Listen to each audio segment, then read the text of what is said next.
Hello Goshen, I'm Charlie Phillips. And I'm Nick Schubert. And this is your GNN News.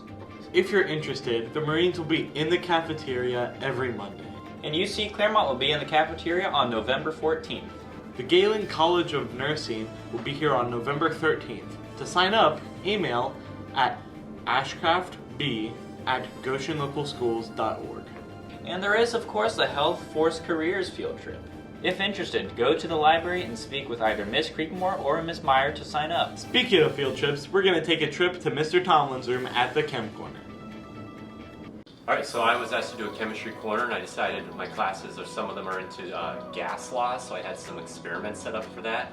And I'm going to try to demonstrate the three properties of, or measurements in matter that we use to go through gas laws. The first one here is a pretty simple one, and here I have this little squid, and I'm going to mess with not temperature this time, the first time, but I'm going to mess with pressure and volume.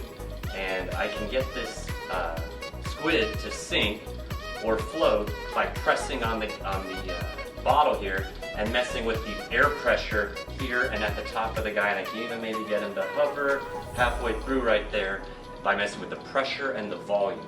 Another one I have for pressure and volume is over here. There's no temperature change going on, right? And I can suck air out of this bell jar once I open this valve up and suck the air out, so the pressure will go down, and I wonder what will happen to the volume of the balloon. So right now I'm decreasing the volume outside the balloon, and we're going to look at what happens as the air pressure decreases, what happens to the size of the balloon.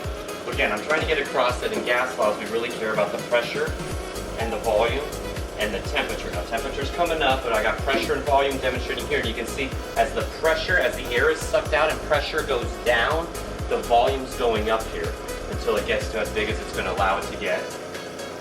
And if it does pop, think about how loud it's going to be since there's not a lot of air pressure in there. And now it's gotten so big it's about to cover the air hole at the bottom, and it's not going to work anymore. It's not going to be able to suck any more air out. I was hoping it might pop before that. But yeah, there you go. And then as I stop it, and now I just allow air to rush back in and increase the air pressure in there, you can see the volume going down, so an indirect relationship between these two. Over here I have a can that's getting really hot, and I'm going to mess with the pressure and the volume by inverting the can into the ice bath, like that. And so the can, everyone says, got crushed, of course, and you might think it's completely empty, but there's a lot of science in there about why the can is very filled with water, even though it looks completely empty. What actually happens there is the air pressure outside is equal to the air pressure until we heat it up. So what actually happens there is the air pressure inside the can, as I invert it, goes down because the temperature goes down. As I get them hot here, the temperature's going up and the pressure's going up. You can see the steam coming out. I flip it, the temperature goes down for half a second, down more than the temperature of the room, where the pressure goes down more than the pressure of the room, and the air pressure in the room crushes on the can, actually pushes it, and actually pushes down on the water too, and pushes it up into the can. And so that was just a couple demos. If you take chemistry, I have a couple more like that, and this is gas laws that have to do with the relationship between pressure, volume, and temperature. Hi, I'm Ella Burkhart, and I play tennis. What position in tennis did you play? I played on JV, so I was the second singles. What was a highlight of your season? Probably when I was kind of bad at first, and I really sucked. And then towards the end, I was able to get enough points to almost beat my opponent, but I lost. But I was pretty close. Do you recommend this sport to anybody? Yeah, like if you play, well, not really. Just to certain people, because you have to be fast enough and have good technique with it. So it's just difficult for someone that hasn't played. When I first started playing, it was pretty hard for me. So yeah. Hi, my name is Claire Nussbaum, and I'm a volleyball player. What position did you play in your sport? So I played on JV and freshman, and I played middle for both of those. And sometimes I would have to play backer for freshmen, which I was a little uncomfortable with because tall people usually don't do as good in the back row as shorter people, but with some practice, I was kind of decent at it. How long have you been doing your sport for? I've been playing volleyball since 4th grade, and It's been really fun. You know, I got to meet a lot of people, make a lot of friends. I recommend it. What is a season highlight? I think a season highlight would definitely be when we had a really close match. I don't remember what team it was, but I think we had to take it to 3 sets for JV, and I have confidence in my team, but with the way like our actions, I didn't know. It was anyone's game. But I just saw like the switch on the court, and I just saw like we were all just down and like glumpy, and I saw like all of us just like get really hyped, and it was really exciting to see us come back and win that game. Do you recommend your sport to anyone? I recommend volleyball to anyone who's willing to put the work in for it. It takes a lot of effort. If you're not bruised, you're not trying hard enough. Hi, I'm Jayla Faulkner and I play tennis. What position did you play? My position in tennis was singles, which is 1v1, like you and then the person on the other court, versus like doubles. Like I can do doubles, but like it's not my thing. It's not my favorite. What's a season highlight? One of my season highlights was, actually, my first and only time winning a match. I actually played doubles with my friend, and it was also her first year. So like that was a season highlight. But the girls we played against didn't want to continue playing, but it's okay because we won. It didn't count though. Would you recommend this sport to other people?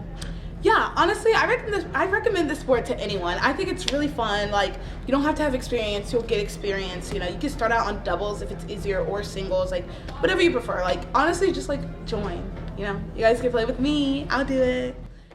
You guys seem to be very experienced in your sport. Let's see how experienced we are in knowing our music. Take it away, Bella, Nick, and Jayla at Finishing the Lyrics.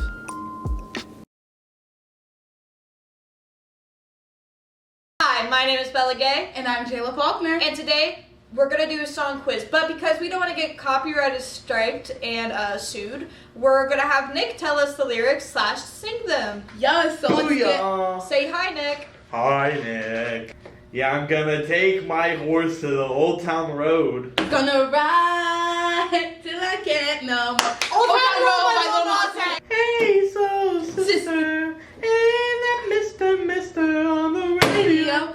Stereo, the way you move ain't fair, you know. Hey, Soul Sister by Train. It's raining more than ever. Know that we still have each other. You can stand Stand under my Okay, yeah. She go. buzzed. umbrella, Ella, under my umbrella, Ella. Umbrella by Rihanna. Yes, but is that the exact right point? Is that the right point of the song? You can stand under my umbrella. Is there another you can stand under my umbrella? Yeah. Oh, wait, so can So it's like, you can stand under my umbrella. You can stand under my umbrella. Ella. There's 2 more umbrellas after that. It's so hard and got so far. But in the end, it doesn't even matter. I had to fall to lose it all. In the End by Linkin Park. Those songs gave me chills. Speaking of chills, we are going to be chilly with the weather. Thank you, Charlie and Nick. Hi, I'm Jayla Faulkner with your GNN weather. Today we'll have a high of 69, a low of 52, and AM showers. Tomorrow we'll have a high of 64, low of 52, and it'll be partly cloudy. Thursday we'll have a high of 65, a low of 43, and it'll be partly cloudy. Friday there will be a high of 64, a low of 42, and it'll be partly cloudy as well. Saturday, November 9th, we'll have a high of 63, a low of 42, and there will be AM showers. Sunday, the 10th, there will be a high of 62, a low of 42, and there will be a few scattered showers throughout the day. Monday, we'll have a high of 63, a low of 44, and it'll be partly cloudy. And then on Tuesday, we're popping up with a high of 64, low of 43, and it'll be showers in the morning. I've been Jayla Faulkner with your GNN weather. Back to you, Nick and Charlie. Wow, that weather really makes me want to snuggle down with a good book. And speaking of books, let's move on to Book of the Week. Thank you. Hi, I'm Leah with your Book of the Week. This week's book is Love and Gelato by Jenna Evans Welch. Lena is spending the summer in Tuscany, but she isn't in the mood for Italy's famous sunshine and fairy tale landscape. She's only there because it was her mother's dying wish that she get to know her father.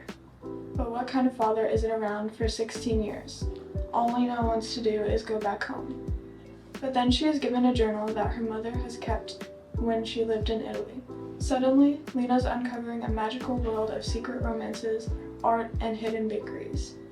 A world that inspires her along with her ever-so-charming Ren. To follow her mother's footsteps to unearth a secret that has been kept for far too long.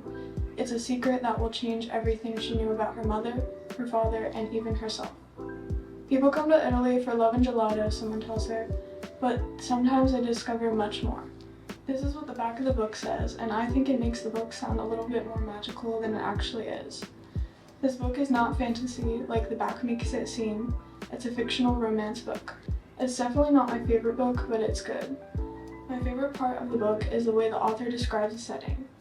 She makes it seem so beautiful and it's very easy to visualize. One of the scenes in the book gives me so much secondhand embarrassment, but in the end, Lena makes up for it.